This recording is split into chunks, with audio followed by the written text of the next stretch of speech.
खत्म हो गई। अच्छी थी ना? हाँ अच्छी थी। ये भी खत्म है। फेंक दो, क्या करोगे इनका? अरे बेटा, हाँ बोलो। मैं तो ये कह रहा था अभी वो डस्टबिन जो है वो कूड़ा डालने के लिए है, तो उसमें डाल देते। क्यों, हम तुम्हारे बाप के नौकर हैं क्या? और हाँ, ये काम हम क्यों करें? आपको सैलरी नहीं मिलती क्या? अरे नहीं नहीं बेटा, मेरा वो मकसद नहीं है। मैं तो ये कह रहा था वो पास में था ना डस्टबिन, उसमें डाल देते। अरे ओ बुड्ढे, ज्यादा ज्ञान मत दे, अपने काम से काम रख। आया बड़ा। हमें समझाने की जरूरत नहीं है, हम पढ़े लिखे हैं और हम सब जानते हैं हमें क्या करना और क्या नहीं। हाँ बेटा, वो तो मुझे दिख ही रहा है कि आप कितने पढ़े लिखे और क्या संस्कार है आपके।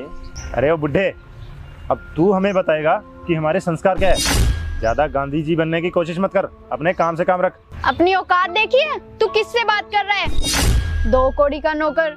अरे बेटा, मैं तो अपना काम ही कर रहा हूँ, और रही बात औकात की, तो क्या झाड़ू निकालने वाले इंसान नहीं होते क्या? और क्या गरीब आदमी अपने हक के लिए भी बोलना छोड़ दे?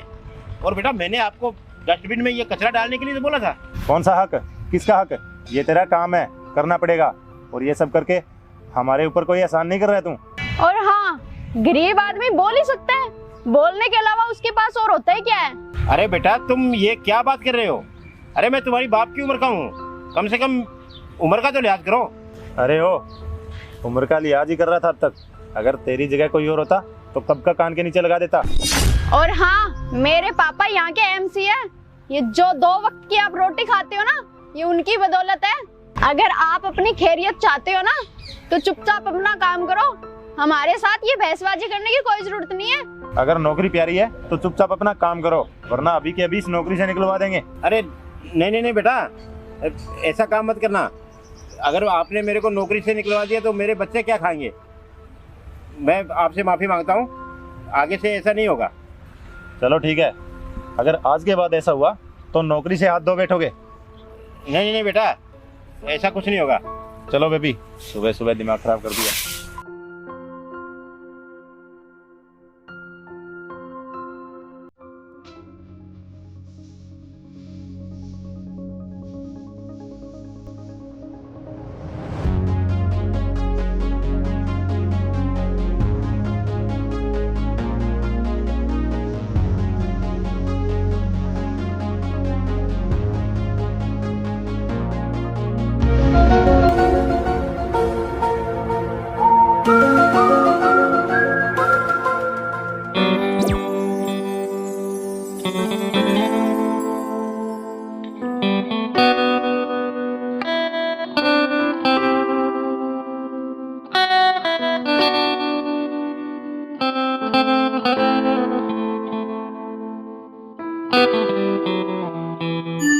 अरे आप टेंशन मत लो, पापा बहुत अच्छे हैं, कुछ नहीं कहेंगे, आप देखना। हाँ अरे रुको।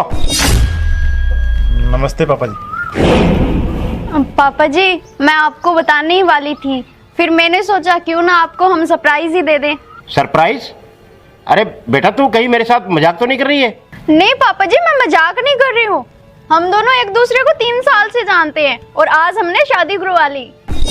अरे बेटा, तू ये कैसी बातें कर रही है? तुझे पता है ना, तेरा रिश्ता तो मैंने पहले से ही कर रखा है। अब मैं उनको क्या जवाब दूंगा, बता? अरे पापा जी, आपने वो रिश्ता मुझसे पूछकर थोड़ी किया था।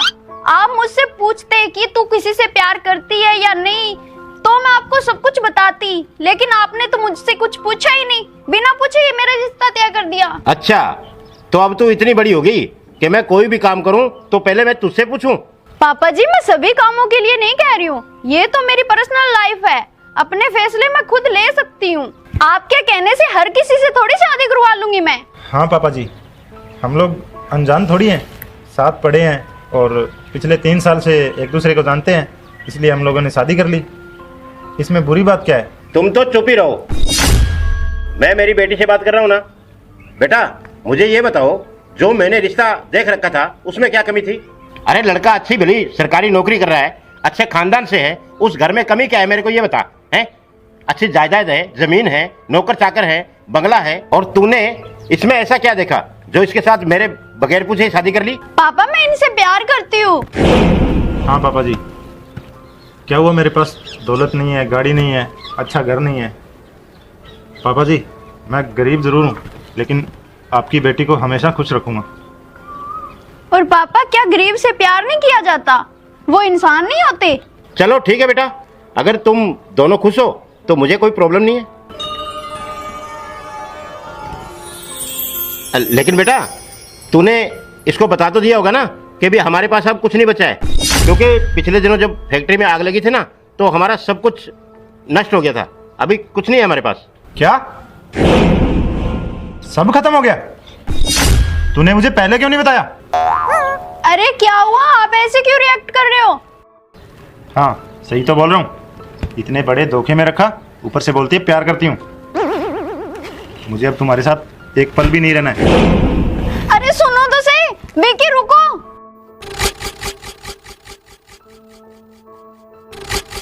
देख लिया बेटा, तेरा सच्चा प्यार।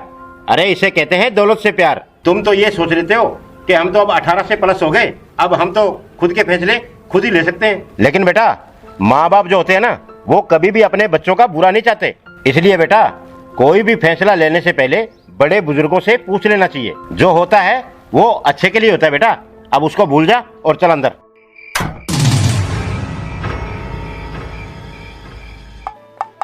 ये कमला देवी कौन है? क्यों साहब, क्या हुआ साहब? हाँ वो तो मैं बता दूंगा, लेकिन मेरे को ये बताओ कमला देवी कौन है? वो तो मेरी बीवी है, पर हुआ क्या है साहब? अरे होना क्या है, उनके नाम 80,000 का ग्रुप लोन है और उसकी 3 किस्तें ड्यू है।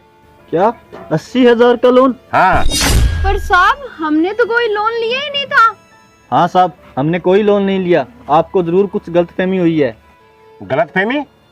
अरे कमला देवी वाइफ ऑफ टिक्कूराम आप ही हो ना? हाँ साहब, टिक्कूराम तो मैं ही हूँ। पर साहब, हम भी सच कह रहे हैं, हमने कोई लोन नहीं लिया था। अरे क्या बकवास कर रहे हो? अरे पहले तो तुम लोग लोन ले लेते हो और उसके बाद में किस्तें नहीं भरते हो, और ऊपर से हमें ही बेवकूफ बनाते हो। साहब, हम कोई बेवकूफ नहीं बना रहे, हम सच कह रहे हैं, हमारा यकीन कीजिए।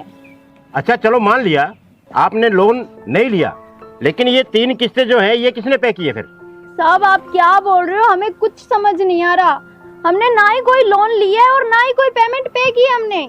हाँ साहब, ये ऐसे कैसे हो सकता है? आप एक बार फिर से चेक करो ना। कमला देवी तो कोई और भी हो सकती है। हाँ मैं मानता हूँ कि कमला देवी कोई और हो सकती है, लेकिन टिक्कूराम तो आप ही हो ना, तो ये दोनों नाम कैसे मैच हो रहे हैं? साहब, हमें नहीं पता ये हमारे साथ क्या हो रहा है, पर हम सच कह रहे हैं, हमने कोई लोन नहीं लिया था। देखिए, बैंक इतना बेवकूफ नहीं है कि वो हर किसी को लोन दे दे। पहले डॉक्यूमेंट वेरिफिकेशन के लिए एजेंट आता है और उसके बाद में जो है लोन अप्रूव होता है, और आपके पूरे डॉक्यूमेंट इसमें मैच हो रहे हैं। वेरिफिकेशन? अर्जेंट?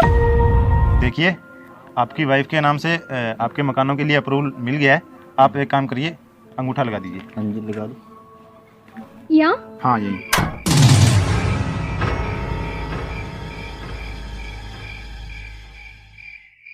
बधाई हो, 15 दिन बाद में आपके मकानों के लिए आपके खाते में पैसे आ जाएंगे। थैंक यू जी। ठीक है जी। अब हम भी पक्के मकानों में रहेंगे। हाँ साहब, हमारे घर पे एक एजेंट तो आया था, पर उसने बोला था कि सरकार की तरफ से मकान मिल रहे हैं, बस उसके लिए हमारे डॉक्यूमेंट लेकर गया था वो। अच्छा, तो ये बात है। देखिए, आपको कोई मकान नहीं मिलने वाला, आपके तो ऊपर कर्जा और हो गया है। साहब, अब हम क्या करें? अगर हम अपना घर भी बेच देंगे तो भी हम कर्जा नहीं चुका पाएंगे। लेकिन हाँ, मैं अकाउंट डिटेल निकलवा करके उस एजेंट को ढूंढने में आपकी मदद जरूर कर सकता हूँ। हाँ साहब, आप हमारी इतनी मदद कर दो, आपका ये एहसान हम जिंदगी भर नहीं भूलेंगे। हाँ साहब, प्लीज हमारी इतनी मदद करो ना। चलो ठीक है, मैं मेरी तरफ से पूरी कोशिश करूंगा आपको न्याय दिलाने की। धन्यवाद साहब। सुनो दोस्तों, पक्का तुमने खबर तो सुनी ही होगी, ऑनलाइन पैसा कमाना ही असली बात है। तो सुनो, घर बैठे कैसे मालामाल बन सकते हो यूटैग बिजनेस के साथ। हर महीने 5 लाख तक कमाओ सीधा अपने फोन से। पार्ट टाइम काम ढूंढ रहे हो या थोड़ा एक्स्ट्रा पैसा, यूटैग में सब कुछ है। हाँ, एक बात याद रखना, कोई भी मौका मिले तो पहले अच्छे से देख लो, और जो जल्दी अमीर बनाने का वादा करे उससे दूर रहो। शुरू करने के लिए तैयार हो? आज ही नाइट पर कॉल करो।